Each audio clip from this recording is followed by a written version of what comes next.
চিনতে পারছেন? আজকে ভাবছি আরেকটা গল্প বলবো। এত বাস, এত ট্রাম, রিক্সা, ট্যাক্সি, গাড়ি কি নেই আমাদের শহরে।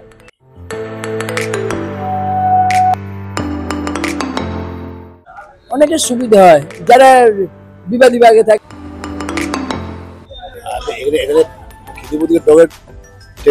খিদিরপুর ডক থেকে ডালহৌসি অব্দি মাল নিয়ে যাওয়া ছিল বড্ড হ্যাপা।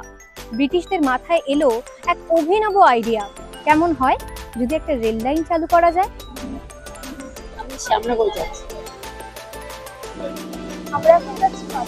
তেল আবার গোল হয় নাকি?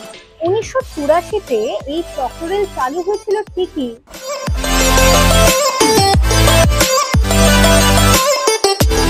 কিন্তু প্রমিস করতে পারি যে এর পরের ভাগটা আরো প্রাকৃতিক সৌন্দর্যে ভরা হবে।